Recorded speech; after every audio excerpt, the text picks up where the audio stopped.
All right. Hello, everyone. This is Aaron Maurer, and this is the Google Hangout chat slash webinar, taking a look and examining first Lego League, Lego EV3, and just kind of the whole process of how a first Lego League season would operate through the perspective and lens of our three teams, the Robodogs, located out of Bettendorf, Iowa. Just a couple kind of housekeeping things here, why people begin to kind of log in here and get signed up. And I see the viewers starting to pull up here. So before we get underway, I'll just give people a couple more minutes. But if you had a link to the Google Hangout site, you had access to a OneNote resource guide that has a bunch of information. That's what we're going to be using tonight to kind of go through things very quickly. I'm not going to go through all those pieces in there, but I am going to here in just a moment do a screen share and take over the screen for that, so you can kind of follow along. And then additionally, you will have that information after this webinar to go back and check out.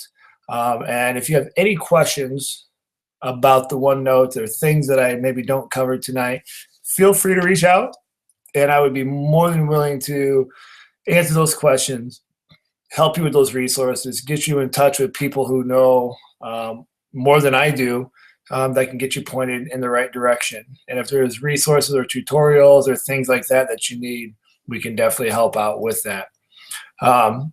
So with that being said, we're going to jump in here. I'm going to go over and do a screen share here real quick so you can kind of see my screen.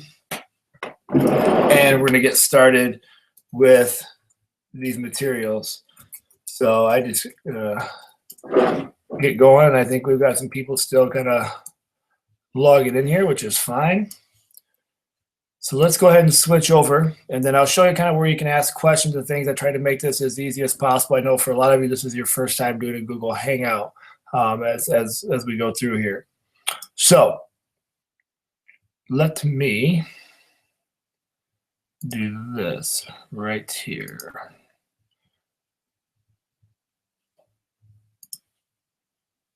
All right, so on my website, hopefully you can see that. And I'm not sure how that looks to you. Hopefully you can see my screen. I don't know if anybody's in the group chat. If you can let me know if you can see that okay. And let me know. But what we're going to be doing is kind of going through the OneNote here a little bit. And I'm taking a look at the overview of the season. And so I had shared out this Coffee for the Brain website here. And just let me double check. This looks like the screen share isn't doing what I want it to do. Let's share this. There we go. Okay, so you can see this is a link to the website, the Google Hangout, and the resource. And this resource right here is going to take you to the OneNote. And so if you click on that, it's going to open it up. And this should be what you see here. Okay, so for tonight, this is where the OneNote is. Anytime during this chat, if you have questions, I've created a today's meet. You can click these links if you have this OneNote open. You click this link, and you can ask questions. And so I have this today's meet open, and so I'll be kind of checking this out while we go through this webinar tonight. And if you have questions, I will answer them as we go through. We'll also have time for Q&A at the very end. And then afterwards, any sort of follow-up, you can email me at my email address as well, in case you have further questions with that. So let's go ahead and jump into this and get started.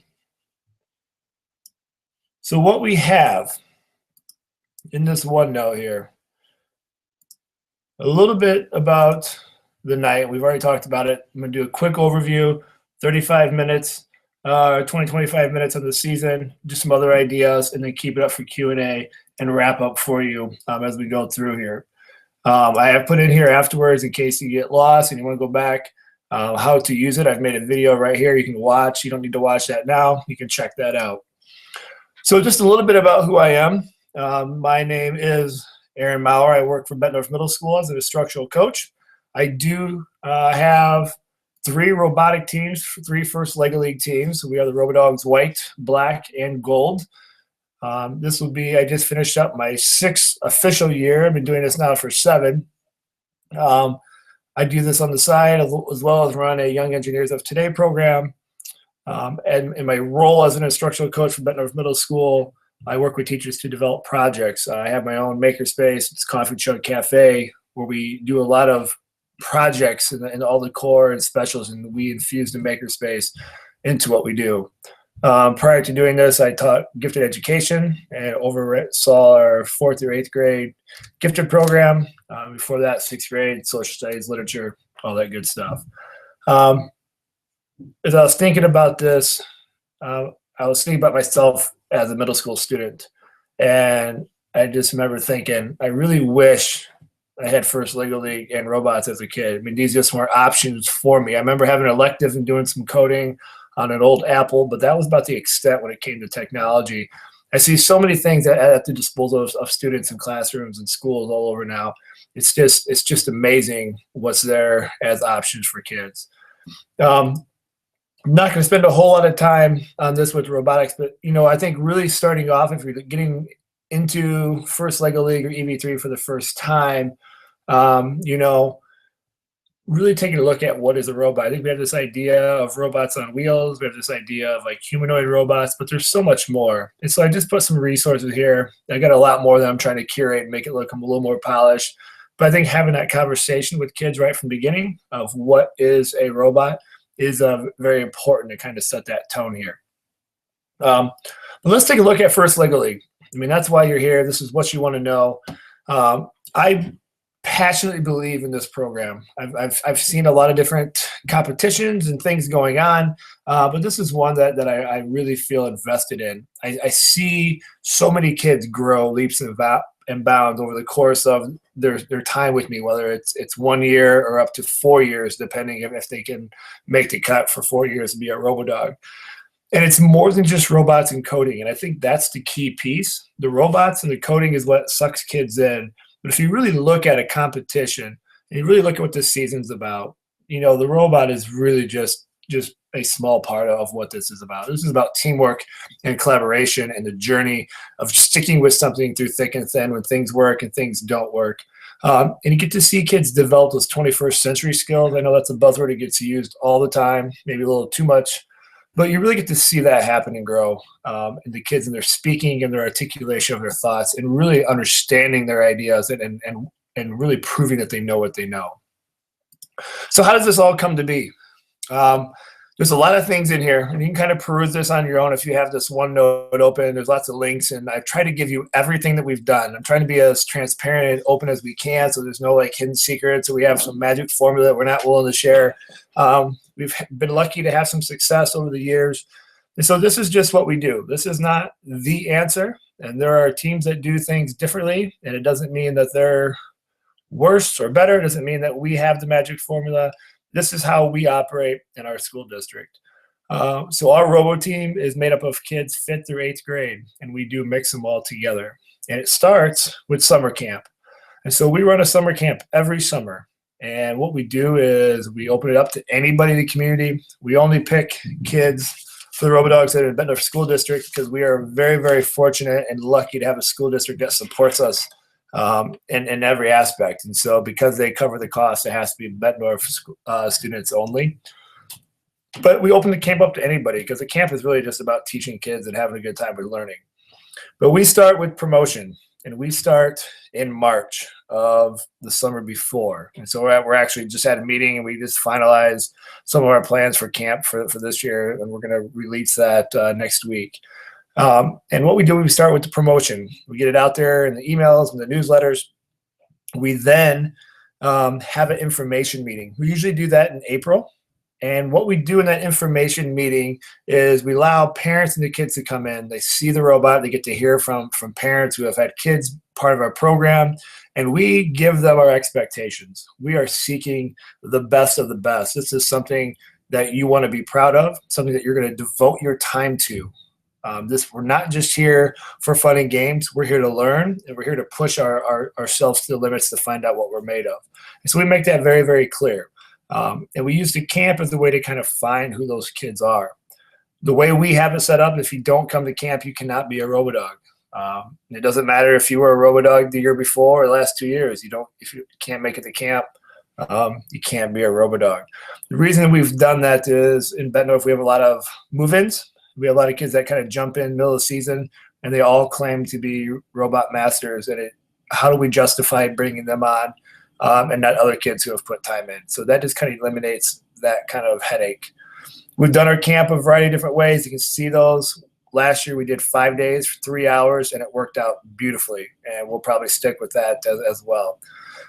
In that summer camp, I like to document every single day, and you can see that over here. I send out every day. I want parents to know that we recognize what their kids are doing. We want parents to know what their kids are doing, that they're getting something out of this. And so we put together a little montage. I do video and pictures and send it out every single day so they can kind of see what was going on.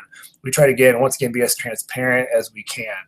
The other thing that I like to do is also kind of create some spice to just spice things up before the camp. I create little videos just to kind of get them guessing what's going to come.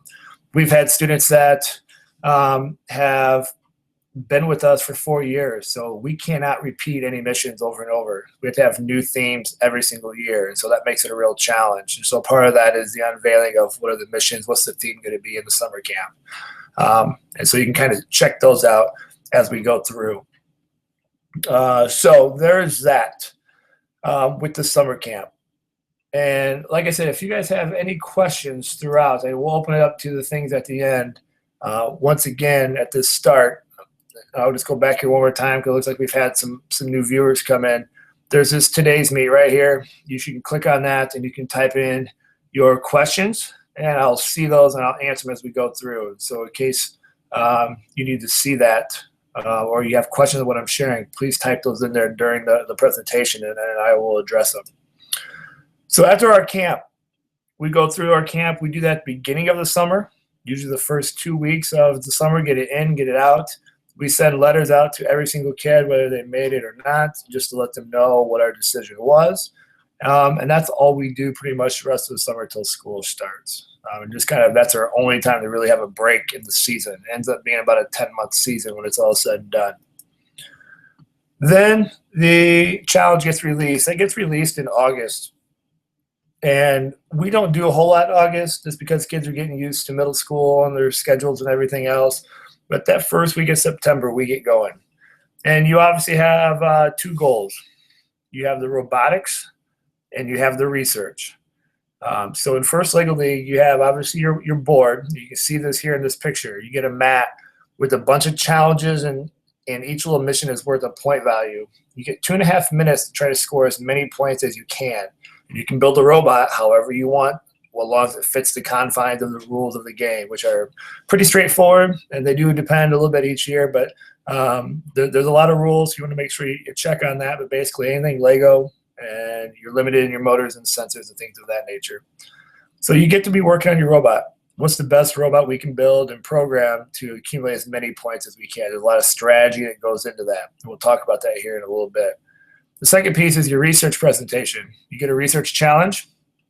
And what you have to do there is you have to come up with an innovative solution that doesn't currently exist, whatever that is. This year was trash trucks. We had to do something innovative to reduce or reuse trash in the earth, to reduce those problems. And so coming up with something that would help solve those problems is what we're after. And each theme is different. Next year is going to be about animals. And so as you're working these 2 things, you've got a lot going on. With robotics, we always set our goals right away. What do the Robodogs want to do this year? What's kind of the point value we want to do? Is there a new sensor? Is there a new type of coding that we want to do that we haven't done before? we don't focus on we want to win regionals and want to win state. We focus on ourselves. Here's what we did last year. Here's what we've done in prior years. Here's what we want to kind of step up the game a little bit. And then we just do a lot of robot work. We have a lot of fun. We do basic challenges before we even build the mat. You know, can we do line follow? Can we use gyro? Can you do a robot to do this? We're just trying to build some team unity here, and not get so worried about the mat itself. Then it takes about 2 practices to build the mat. You get all these pieces. You got to assemble them all. You got to follow the instructions. There's a lot of instructions, as you can see here. And then once we do that, then we start developing strategy. We use the computational thinking method. So we try to look for these things. We decompose the board. We break it down into manageable parts. Here's all these missions. Here's everything we know. Now what are we going to do about it? We do pattern recognition. What are the patterns and the trends on the board? Are we pushing and pulling? Do we have to grab? Do we have to knock things down? Do we have to spin? Do we need a claw? We're looking to see what's out there on the board, because that'll help us determine our strategy for attachments and things that we want to build. Then we have this abstraction phase, identify the general principles. Okay, so now we start, in this case, really looking at sensors. What are we going to need in order to do those? So if we know we have 4 pull missions, meaning that we have to pull something back to base, where are they located? And then what are these principles that we're going to need? Are we going to need a line follow? Are we going to need to use wall, or to straighten things up? We start to look for some of these abstract things. And then our algorithm design is the instructions to then go about solving that problem. Okay, so what are we going to do? What's our coding going to be to make the robots do those things? What we end up doing is we have all 3 teams practice together. So we view ourselves as one Robodog unit, but just due to restrictions, we have to divide and conquer. So we have all 3 teams at once. Everybody builds a robot in pairs. We don't even have teams assigned in the beginning. Each pusher gets a partner, and you build. We build a base bot. And we just test out some basic mission ideas. And while we're doing all this takes the better part of September. We don't really get to teams until October, really. And we're just looking at ideas of how kids are coming up with stuff. We then go through, and what we do from there is we start to see where the trends are, what kids work well together, this and that. We try to get an even balance in all 3 teams. And then once they're in their teams, they have to come up with, and through voting and collaboration, come up with a robot body base design. This is the base of the robot. That is a non-negotiable. Once it's created, they build 3 copies of that robot body. And then from there, they come up with their strategy. And now we start talking attachments. We have 1 main robot. That one cannot be altered. So once we agree that this is it, that robot can't be touched. It kind of becomes our competition robot. And the other 2 are for testing. So we'll have tons of different attachments on here just trying to see what works and what doesn't. And we document everything, and we test ideas basically right up to tournament time. We take a lot of pictures, a lot of video. We use the content editor as much as we can. And we try to just see our journey of the robot. While that's going on, we're also going to be focusing on research. And so what we do here with the research then is the same thing. We're setting our goals. We come up and we brainstorm as many ideas as possible, 50 to 80 different ideas. Then the kids go home and they spend a lot of time just gathering facts. We're not looking for solutions. We're gathering facts. What is it that we know about this topic? Because if we don't understand the topic, it's hard to come up with a solution. And we share those, and we share those. And we start to narrow them down. We get them down to 10 ideas. We go back and do more facts. We keep narrowing it down to about the top 3. The kids do their final pitches, and then their teams, they decide which topic they want to go with. And once they're there, now we start looking for our solutions. So we can't come up with a solution if you don't truly understand the problem. And I think that's the biggest glitch, is right here in between steps 7 and 8. Is making sure they understand the problem, and do they have a problem that they can identify and solve. Once they do that, we start doing the field trips, talking with experts. We start building prototypes. Once we got that, we have to start getting the script writing done. Once we have our scripts, the props, memorizing lines, we try to present it to as many people as we can, and then we compete. So it becomes wildfire. A lot of these final steps don't happen until about Thanksgiving or right after, and it comes crunch mode from like Thanksgiving to a competition in mid-December. During this time, just a couple things. One, a tip that I think is vital is parent communication. You need to let parents know everything that's going on. So we do weekly emails out. Sometimes there's weeks I send out probably 15 to 20 emails. It's probably overboard. But every Monday I send out a newsletter. And it just tells them what we're doing. Here's our goals. Here's our agenda for the week. Here's how we're moving along. Here's where we're stuck. Here's where we need help, just so they can keep those conversations going on at home. I just put some examples there. As it goes on, I don't always do sways. Sometimes it's just an email. Here's what we're doing. Here's what this team's doing. Here's what this team's doing. Here's what we need. If you got any ideas, let us know. Just keeping them in the loop as much as we can. The other thing that's fun, that's on the side, we've always kept our name Robodogs. A lot of teams have a new name every year. We've just kept with it. It's just kind of become our brand. And some programs love coming up with new names. There's some really awesome robot names out there every year. We have a t-shirt design contest. So kids go through and come up with different designs. They sketch things, and then everybody votes. Now, we have 3 teams, and we just assume every team, we don't assume, but we make every team wear the same shirt, because we want everybody to know that we are in this together, even though we have different teams. So this is just our shirts from this year. And that's just a fun process on the side. A couple little tips that I have for you. One, the research tip 1, you have to make them prove it. What I mean by that is if they have an idea, they've identified a problem, and they think they have a solution, kids love to say, oh, I know how to solve this. They have to prove it. Go do it and make them do it. And through there, they find the flaws. They find what works, and they find what doesn't work. And so here's just an idea. Early on, we're going to do stuff with spoons. We created spoon art. We made all these different types of things. Turned out pretty well. And then we realized, well, in the end, people are just going to throw them away, and we really didn't solve the problem at hand anyways. But making them go through this process allowed them to see the flaws in their ideas. Just a couple practice tips that I have for you that I've learned over time, that we've learned, is keeping them in balance with the goals. Here's where you are. Here's where we want to be. Here's where our checkpoints are. Having an agenda for every practice. If you don't have an agenda, you'll spin your wheels and not go very far, very fast. So we always lay it on the line. So this was early in the year. This is what we want. They had to prove to us that they could actually do basic stuff with the robot before we even built the mat. We've got boards where they draft and come up with ideas, and they're constantly tweaking these things. And so you can kind of see here just some different examples of what we've got going on. We do this for every practice. As we get more involved, you can start to see, we start to compete. What do we got done? You can see some of these are checked off, some aren't. Here's where we are. Here's where we're going. You're saying this, but this is all that we see.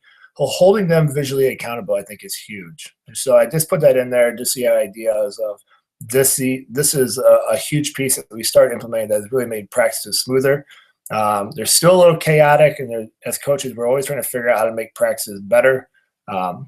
We practice at night from 7 to 8:30. So kids are tired. They've had a full day. We recognize that. And so trying to find that balance of here's the agenda. Here's where you said you wanted to go. Now go do it. And it's up to them. We don't really give a whole lot of advice with coding or building. We make them go do it, which is can be frustrating at times because we can see the solution, but they've got to find it. And there's times we just want to bang our head against the wall. The other practice tip that I have is teamwork and consensus, making them constantly work together. This will help pay off not only for competition, but just for life. By making them work together time and time again, come to consensus and let them come to the solutions, whether you agree or not, is huge in this program. So making sure that they have those decisions. And there are times they're going to decide on things that is not what you want, but it's theirs. This is their team, their robot, their research. We're just there to help guide them down that path. And so the more you can do that, the better off. And these guys start to become very close very quickly. As the season goes on, they become a very tight-knit group. And these pictures, we've got 5th through 8th grade. Maturity levels are way different. But for this practice and what we're after, they got to connect and work together. It's really, really important. All right, so I'm getting really kind of long-winded here, so I'm going to pick this pace up here a little bit. So once you get through September and November, it becomes regional time. And this is the best part of the time. You're competing, you're showing what you've got. And you can see this is pictures in Dubuque. And we've also got pictures in the Quad Cities, crazy hats and logos and emblems. And you can see it all the crazy hats and colors and people hooting and hollering. All the way down here, this kid's got his face covered because the robot doesn't work, and that gets me incredibly frustrated. I've seen kids tears of joy and tears of frustration. And you go through and just try to do the best that you can. And so here's kind of a big shot overview of the Quad Cities. And this is here in Dubuque. This is what it's all about, bringing everybody together. I don't know if Teresa Barber's on the call, but the coach of the team that won state, fantastic. And it's just fun to see all these teams come together and celebrate gracious professionalism, share ideas, and just you start to build your own little bond. There's the same teams and coaches kind of come back year to year. It's just nice to connect, and there's so many just great people willing to help and share. If you make it out of regionals, which we've been lucky to do every time, you get a chance to go to state in January in Iowa State. If you're in Iowa, if you're listening from another state, you might have a little bit different format and structure. It's usually in January. We do not do much in December. At winter break, we take a break. We don't do anything over the winter break. That's just a personal choice because usually everybody's burned out and just kind of needs to get away. And what we like to do with that is we like to see the teams actually come together. So these guys here who were probably our most successful this season, they got together over winter break. They went to one of the team members' house and just organized and got work done. And that's what we want to see. We want to see that initiative from them and not have everything directed by coaches all the time. And so state is just crazy. It's awesome. You're all over Iowa State and engineering and the outreach programs, and you can see all the pictures here. And this is what it's all about. And what I've done is I've linked our research presentations here if you want to hear how two of our teams presented. If you just want an idea for how that works, you get 5 minutes to present, and then there's 5 minutes of questioning from the judges. And so just making sure that you're well rehearsed for that. As we get into February, win or lose, it doesn't matter. We try to have some closures. This is where we are right now. We try to bring everybody back, have an end of the year celebration, talk about what was good, either do this at a team member's house or school. We'll probably have school because we have 3 teams. We kind of recognize our 8th graders as they move on to the high school, have them share and reflect on their time with us because we won't have them anymore. We talk about the great things. We just kind of end the season on a great note. And then we do a team member meeting. We meet with each Robodog one-on-one, coaches and one kid at a time, and we reflect on the year. What did they like? What did they not like? What are the goals for next year? How are they going to do that? And I've given you a sample of our questions that we use. And we take notes. I have a OneNote for all their ideas, and we hold that. So in the summer, we can see, did they reach their goals? And we start to look at these things. You're going to tell me you want to be a lead programmer. Okay, then I want to see your skills increase when I see you at camp. And so those are things that we're looking for, kind of holding them accountable and not just talking the talk. And then out of February, you get into March and you prepare for the next season. We have the coaches meeting. We're drafting our plans for the camp. We're taking notes on the students. So we kind of keep track of the ones that really did well or where we think we should move kids around, whether we need this kid over in research, or maybe we need this kid to really take over the reins in robot. And just trying to figure out those roles and leadership capacities for people. And you can just kind of see how things have changed. Every year we do something different. I mean, we started with 1 team, we moved to 2. This year we went to 3. Last year we had an older team, a younger team, which we'll never do that again. We've talked about an all-girl team if we can get enough girls out. We had the cycle of mentors in the young, so our 7th to 8th graders. The expectation is you lead and mentor the young kids on your team so that they can lead and mentor when they're older. That challenge is how do we keep it fresh, not only for the students but for ourselves, because this can be a grinding season. And just what are our goals? What is it that we're trying to get after? And probably the biggest one for me right now is number 7. What did we learn? And I'm devoting all of next month to Lego EV3 to relearn stuff. I've taken a break in challenging my own building skills as well as coding skills, so I'm going to jump back into that.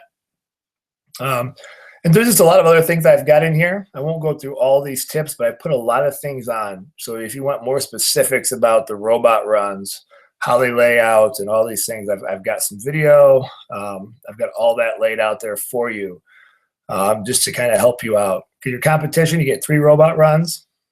You have a robot design presentation where you have basically 10 minutes to run your robot and explain why you built the robot the way you did.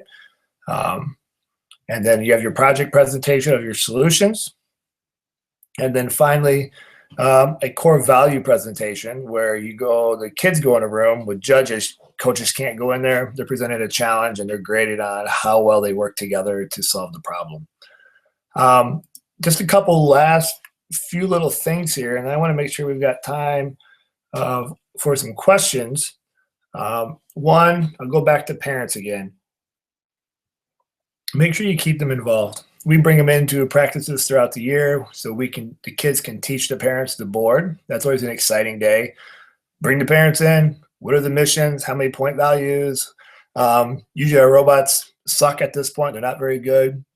But we're testing to make sure the kids actually understand the board. And so we can talk about it and they can talk a good game, but can they present it to the parents? We bring parents in to present. We do our rough drafts of our skits. What do the parents think? Just giving that live audience as much as we can, which leads into this one of practicing live. The more time you can practice live in front of people, the better. So we've practiced to the school board. We've practiced to Lieutenant Governor Kim Reynolds.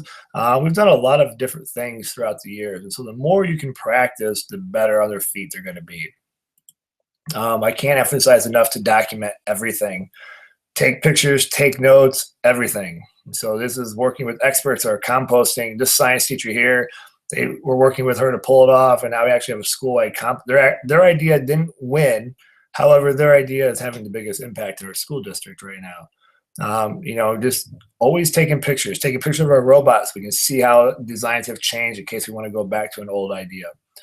The most important tip I can give you out of anything, the kids have to do everything. This is not for adults to do. This is not for mom and dad to make the props. This is not for a volunteer engineer to come in and do the coding for them. We adamantly believe the kids do everything 100%. So if they have success, they 100% feel good about it. If they don't have success, they 100% don't feel good about it. And so this I can't stress enough. It's easy to want to step in and do the work for them, but they're not going to learn. So make them do it. It makes the season long at times. If they break through, there is a feeling that I can't describe that just feels amazing for them and for you. And the last big success tip is you got to have fun. There's just some videos there for you to check out about having fun. Just some last quick things to remember as we kind of wrap up here is curiosity is a secret. Let them continue to ask that question, what if? What if we do this? What if we do that? Let them go figure that out. Practice, practice, practice. And so we practice 2 nights a week for an hour and a half, all 20-some kids. And then we set the agenda, we have the goals, and then whatever they don't get done, it's on them. They come in the morning or after school, they do the research at home. But every night, 2 nights a week, some teams practice more, some less. We get into crunch mode, we might have a Saturday longer practice just for robot. But the more you do, the more it's going to pay off. And the last thing is, does it ever end? And I think this is a thing that's really important for the kids. They get a really good idea. They need to realize that once they broadcast it out, they have to stick with it. So we have this hashtag tire challenge for this year. This team competed at state and did quite well. State's done. There's no more things for them to do competition-wise. But we've got classrooms all over doing the hashtag tire challenge. So they're not done. They're out there. They have to continue to promote. They need to continue to reach out to these schools. They need to come up with new ideas. So even though First Lego League is done, they need to live up and walk the walk and not just say they care about tires, but actually really invest in it. Our composting group didn't make it to state, but now we've got compost bins in our schools. So they need to make sure that their club actually happens and they do their part with that teacher to make it work because that was their idea. And so that part is very, very important. Don't just do it just for the season. Do it because you passionately believe in the idea. Last couple of things. I'm not going through these tabs, but just to explain what they are very quickly. I try to share as much as I can about the Robodogs. Our previous years, I'm currently backlogging, so I'm hoping to have these things up here very soon. Just finding the pictures in the video, but you can see for the Robodogs, we are currently documenting ideas that we have, and we'll have this up and running. You can kind of see our robot, our coding, as well as how the robot operates. And so we're recording these right now. The kids are coming in before school, and so it's taking a little long because it's on their own time. But there's some stuff there if you're just interested about the Robodogs. It's not to brag, it's just to share kind of what we do so you can kind of get an inside look. In terms of programming, we do have some tutorials, and there's other things you want to know, let us know, and we will make those tutorials. We have a whole slew of tutorials currently lined up to record and do. So we're hoping to get these up to like 15, 20 videos here by the end of the school year. This one here, the summer camp ideas, whether you have a summer camp or a class, whatever it is, I've just shared my ideas. And so I sketch stuff all the time. And we've done some of these and others we haven't. And so I just put them in there, not that they're good, but sometimes it's nice just to have an idea to start with. And so these are out there for you to do. This being our latest one that we're coming up with, the ping pong ball challenge. But those are there for you to kind of peruse.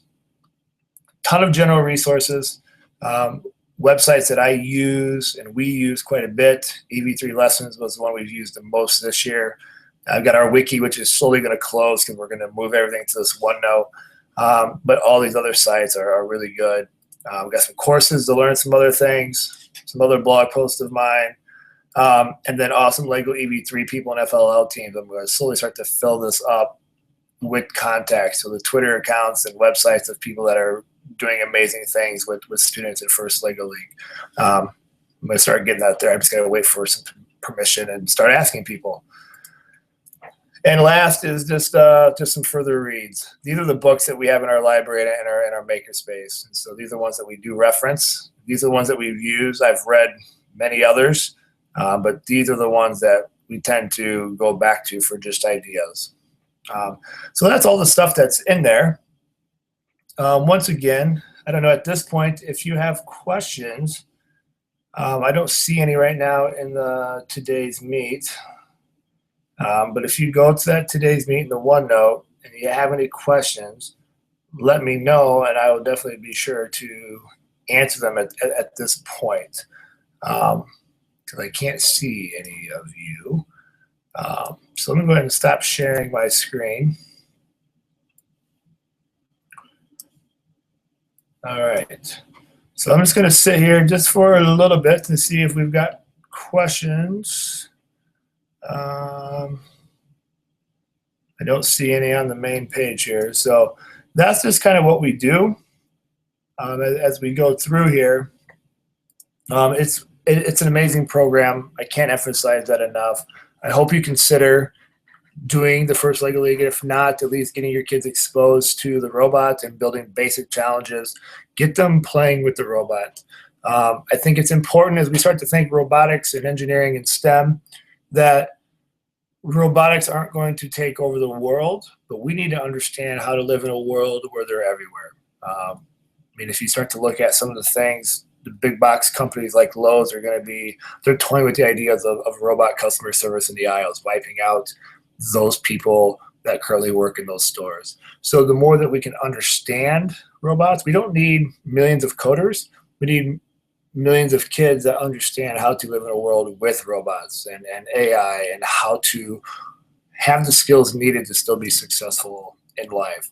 And this is just a great platform to get started because there's so many resources. The community is great. Everything is really, really powerful when it comes to First Lego League and the robots.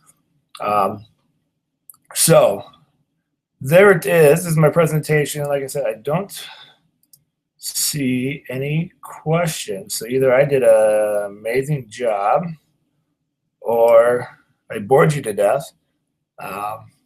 But as we kind of bring this to a close here, I know I went through a lot. There's a lot in that OneNote. All I can tell you is that please, please, please, if I did not cover something or I went over something too fast and you want me to go into it in further detail, reach out to me and I will add that to the OneNote. I'll make a video. I will do a Google Hangout with you one-on-one or on Skype or just through email, whatever method works good. My goal as an educator, I personally believe in sharing and being as open as we can. So it's really no burden to reach out. I love helping. There's so many people that have helped me learn and get things figured out. This is just simply keeping that cycle going and modeling for kids to share and do those things as well. So with that being said, there's questions listed on the side of the Hangout video.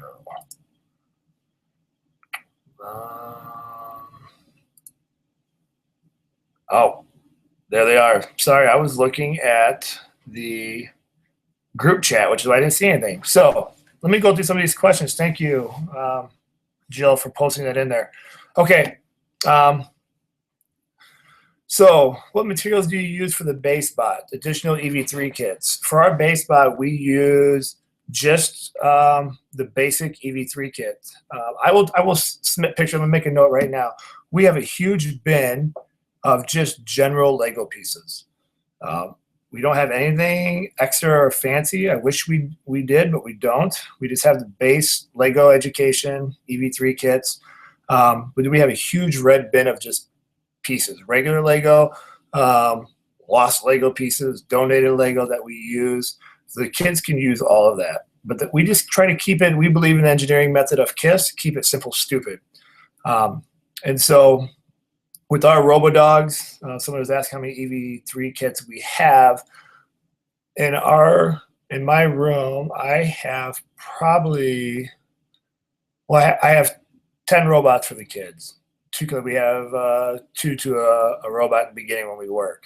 In our building, we have about 160 because we have a robotics class in 6th and 8th grade. So there's 600 kids that use the robots during the quarters. And so we have a full-time robotics teacher for a special, but he's got his own robots for that. We do have a couple of the expansion kits, but we never use them. They just sit on the shelf. We've never tapped into them, haven't had a need for them. We're not the most mind-blowing robot team, but we're not terrible either. So we probably always finish in the top 10, somewhere around there, around state, top 10 or 15. So we know enough of what we're doing. It just takes time, and we can definitely improve. But we just have the basic kits there for that. So hopefully that helps. Another one, elementary level, 4th to 5th graders, additional recommendation. I think 4th to 5th graders can do it. Now, I think your expectation is going to have to change a little bit. Our 5th graders that are on our team, we just tell them it's just your year to get your feet wet. There's a lot to process. I've seen young teams. You'll see young teams if you go to the regionals, 3rd, 4th graders, little guys, and they have fun. And so just keep it in the perspective of what the kids are capable of. And so I think that's really, really important as you kind of go forward with that. The mission models take forever to build. You're right. So managing time, what we eventually do, so if we go back to the season, probably I would say in mid-October, end of October, we start to create like subtask committees. So the guys that are really understand the robot, we kind of let them be the leaders. And we got other people that really understand the research, let them be leaders. Our expectation is everybody has to program and everybody should be able to speak on every mission, but some people are better at that than others, and same for research. And so we start to then divide and conquer, but that doesn't happen until about 2 months into the season. And then we just have a lot of kids. I got junkies that come in the morning and stay after school and just work. And so that's just their choice. And so I hope that helps. But with 4th to 5th graders, we see a lot of those young teams. I think you just got to, it's more about exposure, getting their feet wet, letting them get excited. And then once they kind of go through a season, they understand what it is, and you can kind of increase maybe the expectations a little bit. That one, just some OneNote links. Hopefully everybody was able to get in on the OneNote link. And if not, I can just email it to you if it didn't work.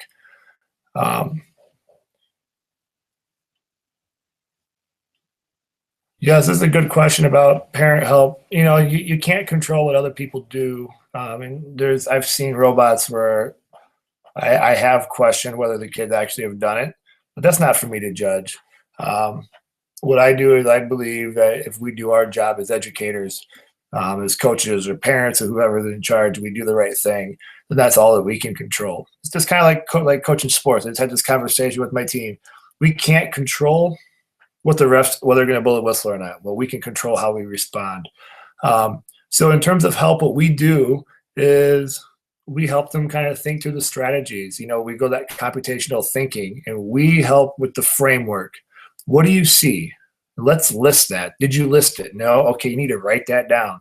Why are you doing this? Why are you doing that? We constantly play the devil's advocate, but in the end, they have to make those decisions.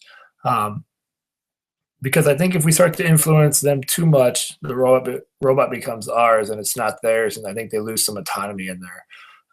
Our one team, it's actually one of the programs that's on there right now. It's Robodogs White. If you go on our Robodog page for the truck, we thought the idea was crazy to have a little arm that would hold the basket when they push the truck east. You got points, you got 60 for that, and then if you could keep the bin on the truck, you got another 50. And so this guy's like, I'm just going to put a claw on there. And I'm like, it's a waste of your time. And he nailed it. I didn't tell him that, but it was what he was passionate about. And so now there are certain things, if you know, you look at the beginning of the year, like we make sure every kid knows how to use the gyro. Everybody knows how to use all those different things. And so I think that's important to teach some coding skills, but we do that before we build the mat. And then we just kind of make sure we have a base and we let them go explore. So you just go with what you're comfortable with. I always say just use the mindset of a teacher. How much would you help your students in the classroom before you would consider it cheating? And that's all you can do. How do we keep the Lego kits organized? We don't. We're terrible at that. I'm not going to lie. That's why we have this huge red bin, and I'll show you a picture. There's probably more in there as well. What we have done with our bins is we have actually sorted the pieces. And so we've taken all those black bins of our Lego EV3 kits, and we have one bin that's just wheels, one bin that's just beams, one bin that's all the connector pieces, one bin that's the curved rods. We have another one that's just straight rods. And so we have done it that way, as opposed to having a set kit, trying to make sure all the pieces are in there. Just because we have got 3 teams and they need different parts, they need different sensors and motors and things like that. So I will share what that looks like. We're currently in that sorting phase right now, getting ready for, we have a Science Fest presentation coming up next weekend. But I will I'll take a picture of our shelves and show that to you. The gyro, we will have a video on the gyro, here in the next couple of weeks. We use gyro quite a bit this year. Last year we tried to use it. It was a terrible, failed miserably. This year worked very, very well. Our one team used it to do all their missions and they got it figured out. So they are building those tutorials as we speak, and those should hopefully be up by the end of next week, and you can see that. And if you need more help, let me know. The key with the gyro is to reset it before you actually use it in your code. So there's a reset block. So it's at 0, and then you let it go from there. I think I just answered that one. These are some great questions. I think I answered that one too. At the end, walk us through how to get to OneNote. Oh, probably should have started with that one. I will put a link up again, and hopefully it just shows up for you. This other question, I've touched on it, but just to emphasize one more time, we do go from 7 to 8:30 at night, yes. 2 nights a week. It's always Monday, Thursday. That's what seems what works best for our kids' schedule. We do not meet during the school day. We do not have any time during the day to meet. During the weekends, only in crunch time. So maybe 2 times a year in November or right before competition, we might go like 8 to 11. I do open my room in the mornings at 7:15 a.m. So from 7:15 to 7:45, I will have 2 to 5 kids come in, and they just work. I have to do my own teaching stuff, but they go in there, they work on the robot, they work on script, but it's just there for them to use. So my room kind of becomes a sanctuary for them. Same thing with after school. They'll work there for an hour or 2, and that's about it.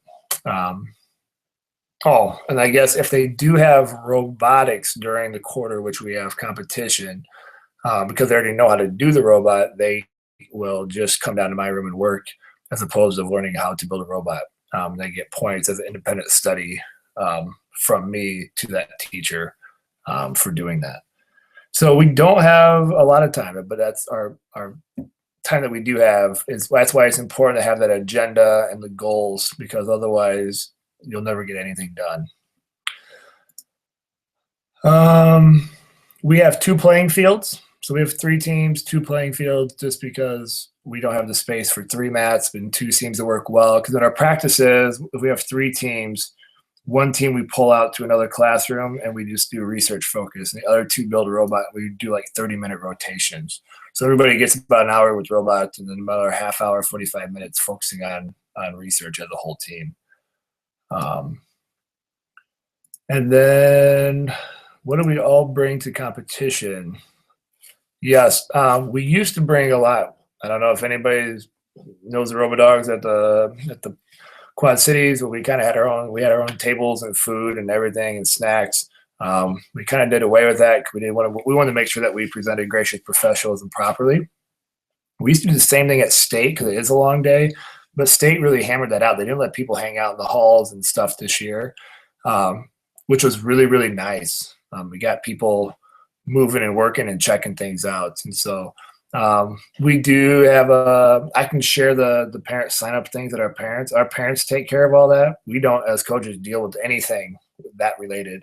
But they do a sign up, and one person is in charge of water bottles, one's in charge of snacks, and they bring it all and just kind of organize it. So we're very blessed that way. And I think that goes back to keeping parents in communication. I think they want to help. They don't know how to help in some of those ways. And so we just say, can you organize the snacks and directions and those types of things? And they love to do that.